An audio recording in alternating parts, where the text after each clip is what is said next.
দলীয় সতীৰ্থসকলৰ এখন সন্মিলন হৈছিলে যে এই কৰ্মীসকলে যোৱা কেইদিন ইলেকশ্যনৰ সময়ত অজস্ৰ কষ্ট কৰিছে তেওঁলোকৰ সকলোৱে কষ্ট কৰি আজি আমি নিৰ্বাচনখন সাফল্যভাৱে মানে পাৰ হৈ গৈছে।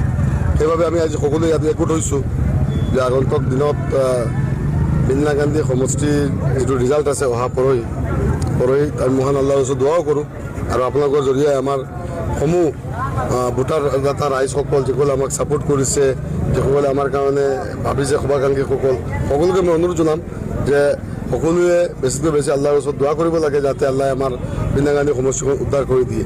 সেই অনুপাতে আজি আমাৰ কৰ্মীসকল জমিছে, প্ৰায় 1000 কৰ্মী ইয়াত একগোট হৈছোঁ আমি।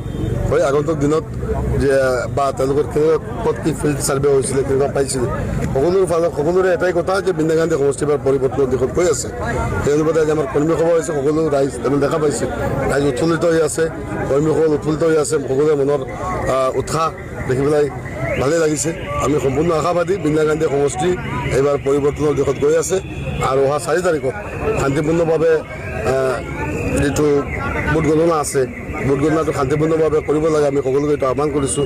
যোৱাকালি আমি এজেণ্টৰ সভা কৰিছিলোঁ, আজি আমাৰ কৰ্মী সভা কৰিছোঁ।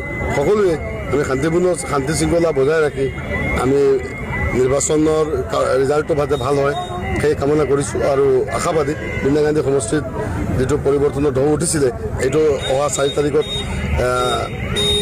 ফলাফলত এইটো পূৰণ হ'বলৈ গৈ আছে। মই আপোনাৰ মিডিয়া বন্ধুসকলকো ধন্যবাদ জনাইছোঁ, যিসকলে বহুত কষ্ট কৰিছে। আপোনালোকেও নিৰ্বাচনৰ যিবিলাক আপোনালোকৰ আমাৰ সভা সমিতিবিলাক কভাৰেজ কৰিছে, মই সকলোৰে দোৱা প্ৰাৰ্থনা আশীৰ্বাদ কামনা কৰিছোঁ। ইনশাআল্লাহ ইন্দিৰা গান্ধী পৰিৱৰ্তন যাব, অহা 4 তাৰিখে আমাৰ ফলাফল ভাল হ'ব বুলি মই সম্পূৰ্ণ আশাবাদী।